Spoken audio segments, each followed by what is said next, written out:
Olá, sejam todos bem-vindos à TV Estadão. Está começando mais uma edição do Interlocução, programa que analisa a conjuntura internacional e o Brasil no mundo.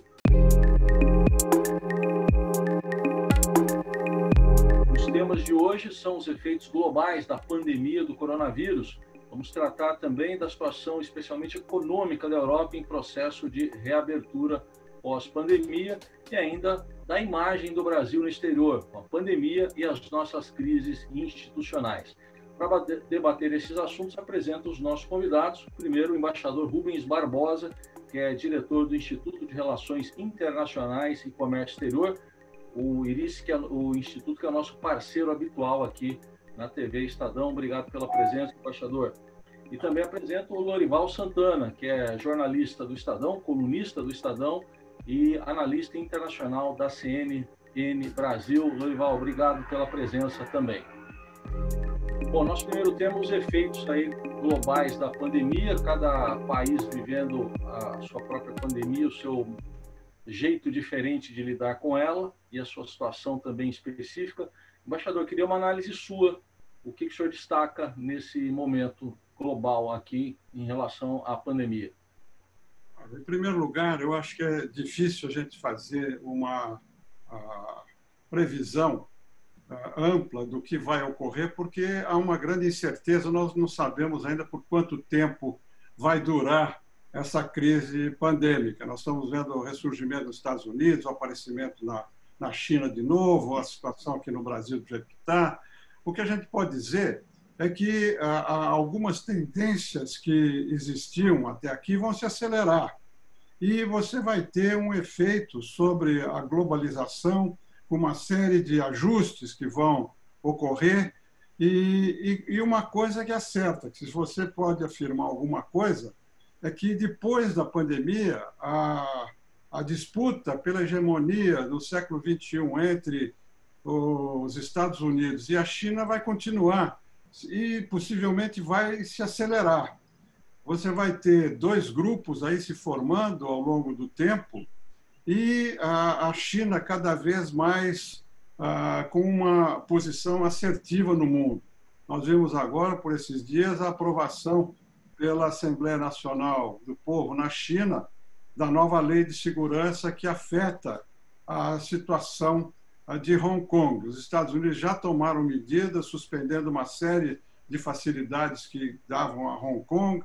Você teve um efeito também de perturbação na região com tudo o que está acontecendo lá em relação a Taiwan, ao Vietnã, à Malásia, a essas ilhas da China. E do lado americano, também uma campanha grande em relação aos organismos multilaterais, saindo da OMC. Enfim, o que nós vemos depois da pandemia é uma situação de grande incerteza, de grandes mudanças pela aceleração de algumas tendências, afetando tanto a área política quanto a área econômica e de comércio exterior. Lorival, como é que você vê esse momento específico nessa correlação de forças aí? Ela muda depois da pandemia? Eu acho que a pandemia ela acelerou processos que já estavam em andamento, né? E isso fica bastante nítido nessa disputa por hegemonia entre Estados Unidos e China. Eu até escrevi uma coluna no Estadão sobre isso, mostrando que essa dinâmica que aconteceu desde janeiro, né? No dia 30 de dezembro, a China reconhece que tem um novo vírus lá, e a partir daí o presidente Xi Jinping reconhece, né, nesse vírus, nessa epidemia, no caso do país, né, que era um teste para o sistema chinês, né, e faz uma advertência aos funcionários ali no Comitê Permanente do Politburo do Partido Comunista para que realmente tomem medidas drásticas e ameaça, como é um estilo bem chinês, esses funcionários de punição se não fossem bem-sucedidos. E a China se mobiliza, toma medidas bastante duras de contenção da circulação dos seus habitantes e aquilo que era um desafio para a China né, e um risco muito grande para o prestígio da China. Afinal, o vírus surgiu lá e com isso expôs todos os problemas sanitários e ambientais e até culturais da China, de não adaptabilidade dos hábitos chineses com essa urbanização que foi tão rápida na China. Tudo isso a China transforma numa oportunidade para demonstrar a sua capacidade de gestão de crise, né? E a qualidade de um regime ou de um líder não é medida pela sua capacidade de gerir, de surfar numa onda econômica favorável, mas sim na gestão da crise. E, nesse sentido, o presidente Xi Jinping sai fortalecido, assim como a China, e os Estados Unidos, com os Estados Unidos acontece exatamente o contrário, né? Os Estados Unidos, o governo Trump não reconhece a qualidade da ameaça, a gravidade da situação, embora seja advertido pelos seus serviços de inteligência, ignora, mantém sua visão muito no curto prazo de uma reeleição, né? E é claro que o calendário eleitoral é diferente, né? Na China não existe essa questão do calendário eleitoral, e aí são os Estados Unidos hoje que perdem prestígio, né? E o presidente Trump que fica com a sua situação política bastante fragilizada. Então, acho que se isso for algo que diz algo a respeito de como se dará essa disputa por hegemonia, realmente estamos diante de uma aceleração, né, daquele processo em que a China vai ocupando espaços, né, e que os Estados Unidos vão perdendo nesse jogo de soma zero. Deixa eu colocar essa questão, então, que o Lorival está trazendo para o nosso debate, para o embaixador Rubens Barbosa, o processo eleitoral americano, né, com o Donald Trump, neste momento, de 10 a 14 pontos até atrás do candidato Joe Biden. Isso mexe como nesse equilíbrio, embaixador? Olha, em relação à China, na minha opinião, não vai importar muito o resultado da eleição. Quer dizer, hoje o establishment americano, né, a academia, as empresas, o governo, eles consideram a China como uma adversária. Isso está em documentos oficiais, é uma política do governo. E aí o Partido Democrata, se ganhar a eleição, não vai mudar muito. Então, eu acho que em termos de eleição americana, esse equilíbrio geopolítico, essa confrontação com a China, não vai se alterar. Vai, ao contrário, ele vai continuar. Nós estamos vendo isso no comércio, estamos vendo isso na tecnologia, vamos ver isso na área de saúde também, com a competição ampliando por essa área. Então, eu acho que a eleição americana, como você mencionou, aparentemente, né, está agora num período de inflexão. Não é mais tranquila a vitória do Trump, por uma série de razões, por causa da maneira como ele conduziu a crise da pandemia e porque os jovens, até os mais velhos, né, segundo pesquisa de opinião, sem falar das minorias raciais, étnicas, elas mudaram de posição, né? E em estados em que havia uma divisão muito apertada e que muda de um lado, de uma eleição para outra, apoiando o democrata, apoiando o conservador, mesmo nesses estados, hoje o Biden está passando à frente do Trump. Então, eu acho que a política externa americana vai mudar, na minha visão, sobretudo na questão dos órgãos multilaterais. Vai voltar a haver uma prioridade para o multilateralismo. Mas, em termos de política externa, a coisa mais importante, que é a China, não vai mudar muito, não. Lorival, você vê alguma chance aí de alguma tentação militar, por exemplo, que é algo que já aconteceu no passado, servir como um escapismo para essa situação que está enfrentando o presidente Donald Trump? Eu acho que seria surpreendente e uma mudança muito importante em toda a estratégia do presidente Trump, porque ele se elegeu em 2016 exatamente prometendo o desengajamento dos Estados Unidos dos conflitos, que ele dizia, nós estamos aí, né, americanos morrendo e nós gastando muito dinheiro, em conflitos que a maioria dos americanos nem saberiam indicar no mapa onde estão esses conflitos e tal.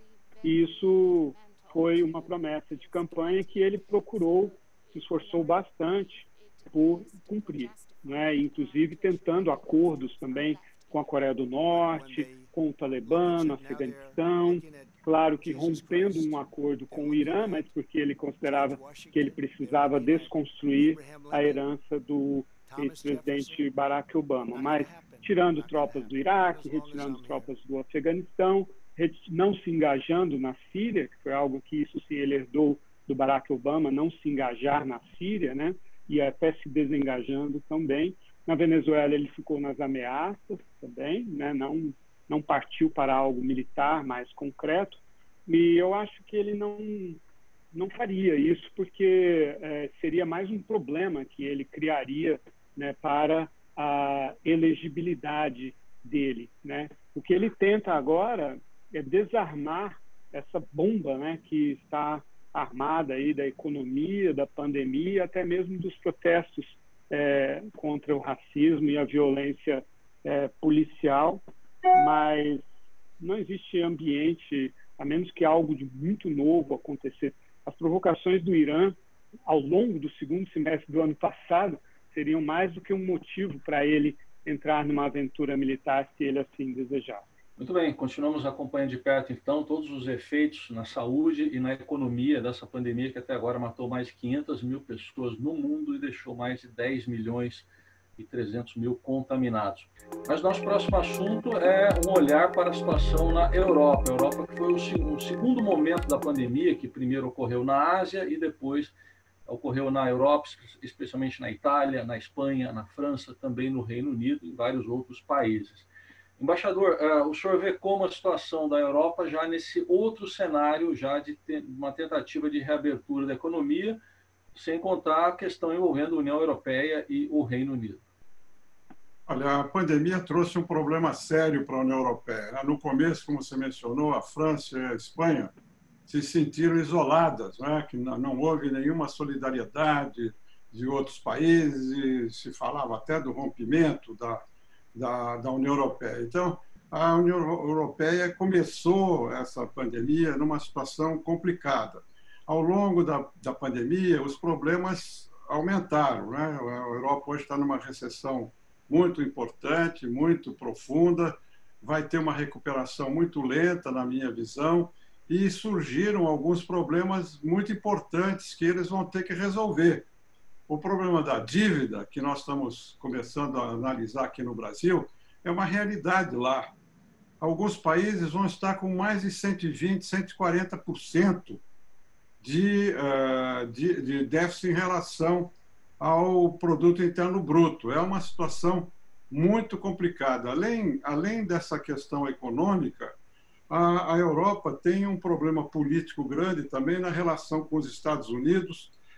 Os Estados Unidos não estão prestigiando a OTAN, né, o organismo de defesa lá, estão querendo retirar soldados da Alemanha e há um problema grande dentro da União Europeia, que é a negociação com o Reino Unido. Quer dizer, se coloca até o fim do ano a possibilidade de ter uma saída negociada ou se tem uma saída sem acordo. Seria uma solução traumática para a Inglaterra e isso vai ter um efeito muito grande sobre o crescimento da Europa e o crescimento da União Europeia, da Inglaterra, do Reino Unido. Sem falar na possibilidade de um efeito dentro do próprio Reino Unido, da Grã-Bretanha, né? Eventual saída da Escócia, que a Escócia já quer continuar na União Europeia. Então, você tem uma situação muito complicada hoje dentro da Europa. E eu acho que esse esforço que eles estão fazendo de reconstrução, nós estamos vendo aí a Merkel, o próprio Macron, e ontem mesmo, né, houve uma reunião em que a Merkel vai assumir a presidência, né, rotativa dos países lá da Europa, e se discutiu muito a questão ambiental. Isso tem um efeito direto sobre o Brasil por causa do acordo com a União Europeia.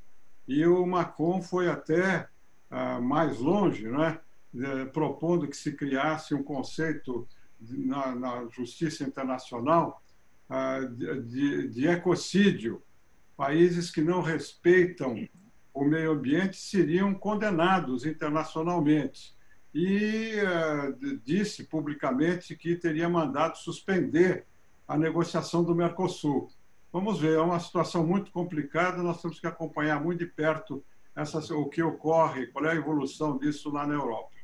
Lorival, pegando como gancho isso que disse o embaixador Rubens Barbosa agora, a questão fiscal sempre foi muito forte, né? Sempre foi um dos pilares lá da União Europeia, até com enquadramento de países que não seguiam rigidamente essa política fiscal. Como é que fica, na sua visão, essa política agora diante dos efeitos econômicos da pandemia? A Itália, sobretudo, vivia sob ameaça de punições, de multas por estar excedendo, né, o seu gasto público e o seu endividamento. Nesse sentido, eu acho que a Europa é exemplar das mudanças importantíssimas que a pandemia trouxe, né? Realmente, você vê governos conservadores e governos liberais ou de esquerda, igualmente, né, colocando todo o seu arsenal fiscal dos seus bancos a serviço de tentar estimular a economia e salvar as empresas pequenas, médias e grandes empresas, enfim, fazer frente a essa paralisia econômica. E aí, nesse sentido, houve uma confluência interessante entre a ala conservadora, por exemplo, a União Democrata Cristã, CDU, da Merkel, na Alemanha, e a visão dos verdes, né, do Partido Verde, que vem crescendo bastante, já vinham crescendo antes da pandemia, e agora, na Alemanha, por exemplo, 6 estados alemães são governados por uma coalizão entre a CDU e os verdes. Nessa semana, os verdes tiveram resultados super importantes nas prefeituras, né, nas câmaras de vereadores, que são as que elegem os prefeitos na França, ganharam em muitas cidades importantes. Na Irlanda também, eles passaram agora, no sábado, a participar do governo, da coalizão de governo, evitando a chegada ao poder do Sinn Féin, o braço político do IRA. E também na Áustria, eles já fazem parte, desde o início do ano, de um governo conservador, bastante populista, conservador, do Sebastian Kurz.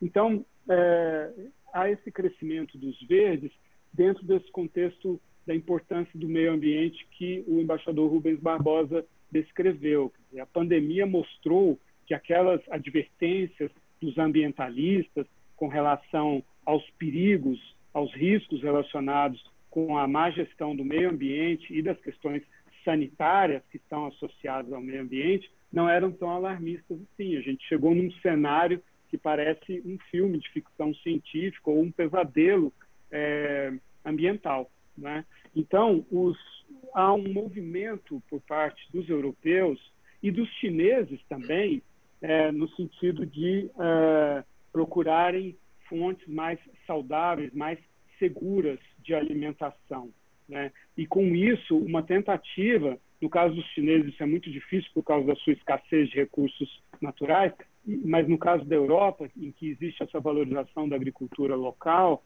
de tentar, então, consumir mais produtos da agricultura, da agropecuária local, um movimento para dentro, né? Um movimento de autossuficiência. Claro que não vai ser completo isso, é impossível, mas de ênfase na autossuficiência, e isso favorece os ambientalistas, os verdes, e favorece também o protecionismo europeu. Embaixador, eu queria aproveitar e pedir para o senhor fazer um recorte agora para o Reino Unido, né? Lógico que a questão do Brexit já era bem anterior à pandemia, mas, enfim, que visão o senhor tem da situação do Reino Unido pós-pandemia, estando fora da União Europeia?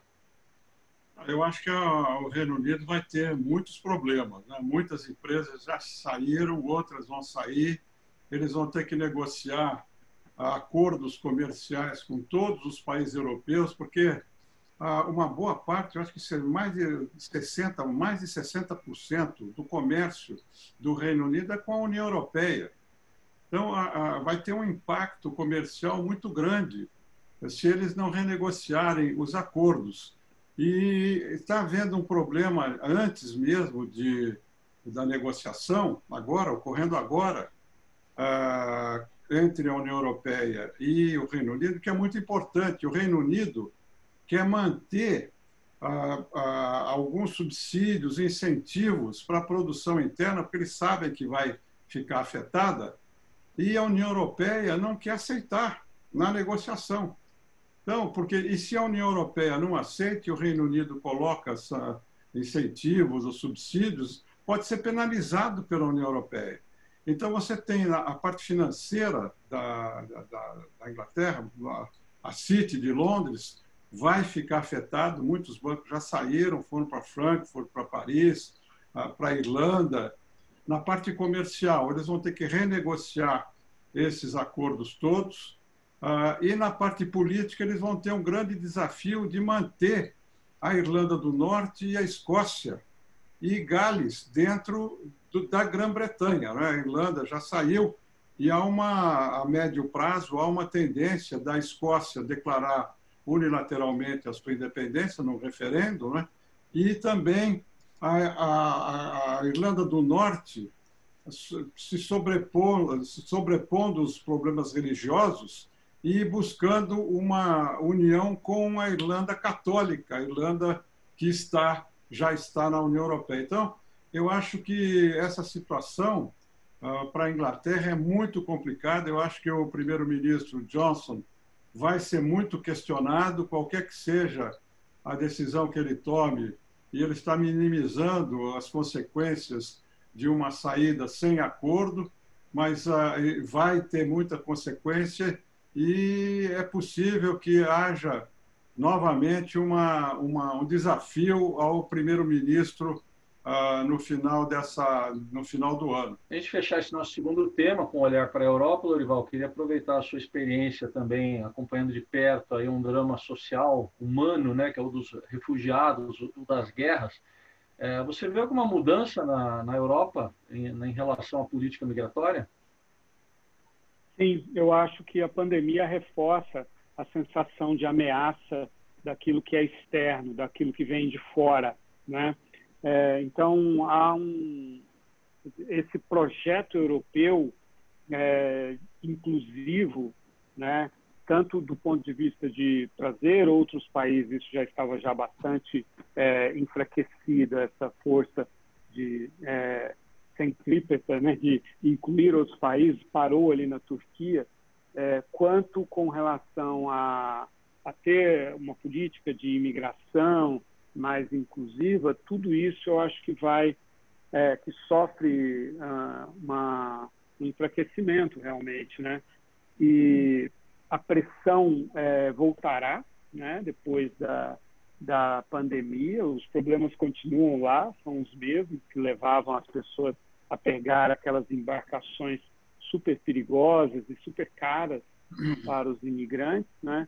Mas acho que politicamente vai estar mais fortalecida a ideia de impedir essa entrada. Já não é mais só a extrema-direita que vai defender isso. A Alemanha, que é o país que mais tem uma política mais aberta em relação a isso, está num momento de troca geracional, né?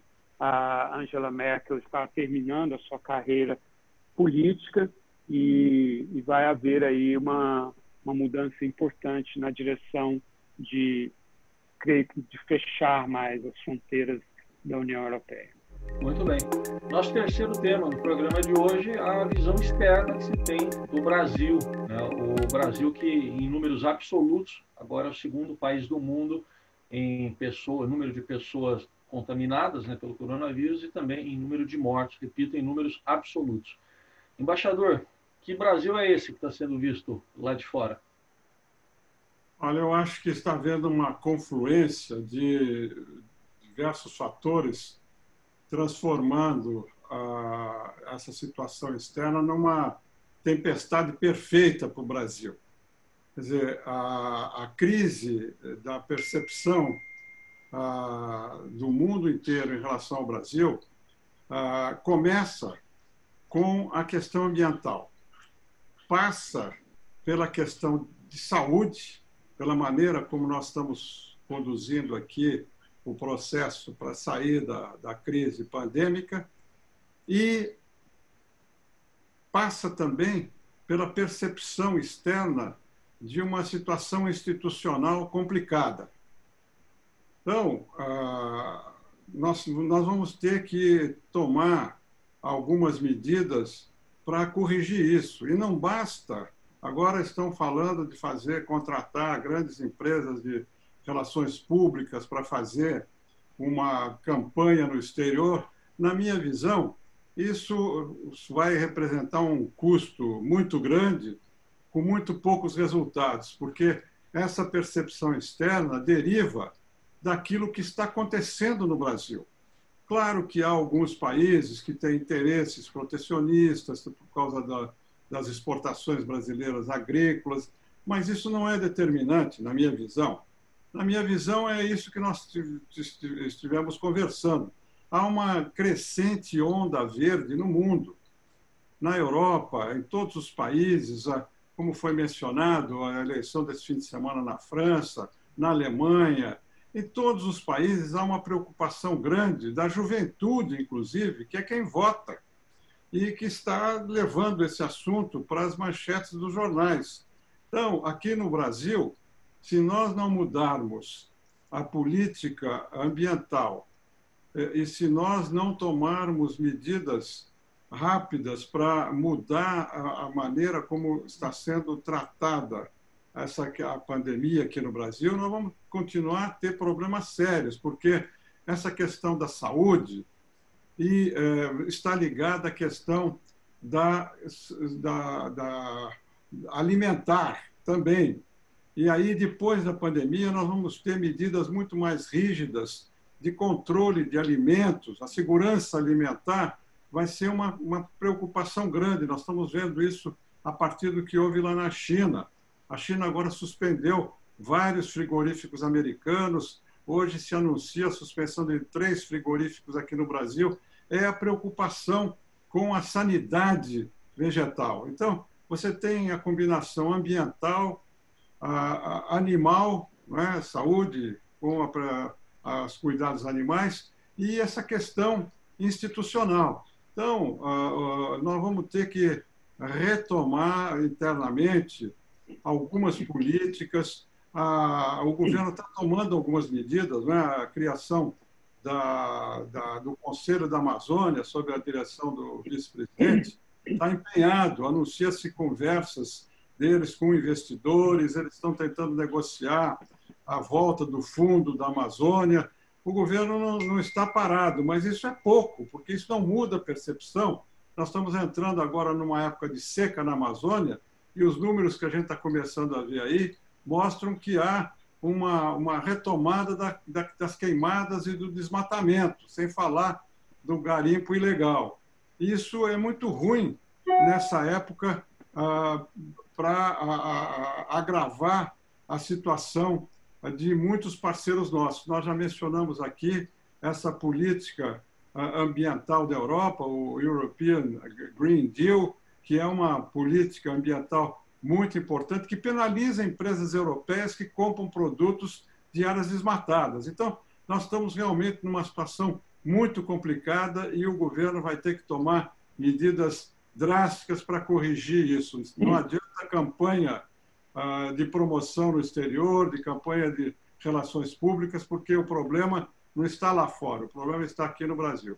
Lorival, o embaixador colocou em contexto um cenário muito amplo aí da política interna e externa brasileira, e o Estadão, na edição do dia 30 de junho, destacou algumas pressões, alguns aconselhamentos que o presidente Bolsonaro tem recebido para trocar o ministro do Meio Ambiente, Ricardo Salles, que numa reunião ministerial falou em passar a boiada, aproveitar a cobertura da pandemia para passar a boiada e mudar muitas regras, e o ministro das Relações Exteriores, que está numa guerra aí contra o marxismo cultural e o globalismo. Como é que você vê esse quadro todo, Lorival? Infelizmente, o Brasil nunca teve uma imagem tão ruim no mundo desde a sua redemocratização. E porque o Brasil representa hoje justamente as grandes ameaças percebidas pelo mundo, sobretudo agora com a pandemia, que é o descuido com a natureza, a negação da ciência, e junto com a ciência de todas as verdades epidemiológicas, de todas as orientações dos especialistas com relação à contenção da doença. Então, realmente o Brasil está na contramão, né, de todas as preocupações do mundo.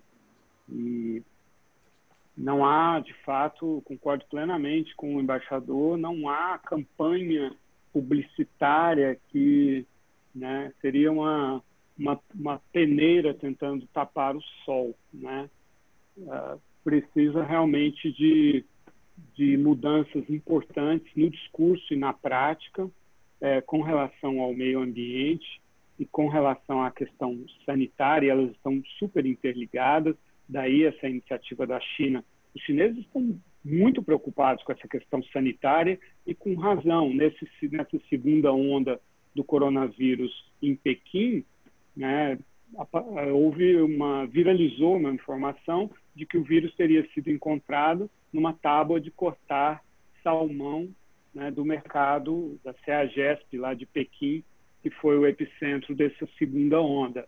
E isso criou uma reação nacionalista e tal. As pessoas estão se sentindo ameaçadas, se sentindo fragilizadas no mundo inteiro, né?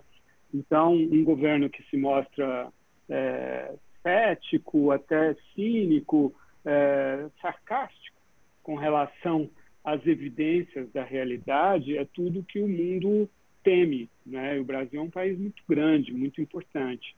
Então, é preciso um giro de 180 graus nas políticas ambientais, sanitárias do Brasil. Toda a parte econômica era interessante, aquilo que a gente vinha vendo, né, no ano passado, aquela dinâmica de adotar medidas ortodoxas, de privatização, de liberalização do comércio, de mais transparência, e todo esse trabalho em direção a ingressar na OCDE, a Organização de Cooperação e Desenvolvimento Econômico, tentar se ajustar a todas as práticas de governança, né, do mundo avançado. Tudo isso é bastante positivo. Todas as tentativas da ministra da Agricultura, Tereza Cristina, em direção de refazer as pontes queimadas com o mundo árabe, com a própria China, iniciativas super positivas, acabam sendo neutralizadas por atitudes irresponsáveis, né, de membros do governo ou do entorno do presidente Jair Bolsonaro,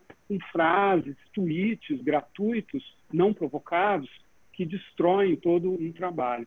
Então, realmente, acho que é preciso muito mais cuidado, enfim, fazer o contrário do que está sendo feito nessas áreas ambiental, sanitária e de gestão das relações internacionais. Bom, nós já estamos chegando ao final do programa, eu não vou resistir só de pegar uma palavrinha do embaixador. Você acha que está mais difícil ser embaixador nesse Brasil de hoje, representar o Brasil lá fora? Olha, você teve momentos delicados, né? Durante 20 e tantos anos, ter que explicar o que estava acontecendo aqui no Brasil. Mas naquela época a punição era política apenas, né? Criticavam o Brasil só. Hoje o embaixador no exterior tem que explicar uma porção de coisas ao mesmo tempo, e as sanções não são só políticas, são comerciais, econômicas, como nós estamos vendo. Mas eu queria encerrar pegando o mote aí do Lorival, de mudança de 180 graus, me ocorreu, eu acho que para o Brasil sair dessa situação só mudando o foco da política externa. Nesses últimos anos, a política externa, o foco principal dela era a política de comércio exterior, a ampliação das exportações, a presença do Brasil. Agora, nós teríamos que fazer uma política externa centrada na política ambiental, mais do que na política de comércio exterior. Com isso, daria uma amostra para o mundo da sinceridade, da transparência, da importância para o Brasil recuperar a credibilidade externa. Se não houver uma mudança nesse nível, vai ser muito difícil retomar a credibilidade, restaurar a percepção positiva que nós tínhamos no exterior. Muito bem, assim nós estamos chegando ao final de mais um Interlocução, programa aqui da TV Estadão, com a parceria do Estadão com o Instituto de Relações Internacionais e Comércio Exterior, que tem como presidente o nosso parceiro de todos os programas, embaixador Rubens Barbosa. Mais uma vez, obrigado pela presença, embaixador. Até uma próxima. Obrigado. E hoje também contamos com o Lorival Santana, nosso colega, colunista do Estadão e analista internacional da CNN Brasil. Prazer recebê-lo também, Lorival. Até uma próxima. Foi um grande prazer. Até a próxima. E os agradecimentos a você, que nos acompanhou em mais uma edição. Como você percebe, estamos aí no modo isolamento, cumprindo isolamento social, e convidamos você para o próximo programa. Até mais.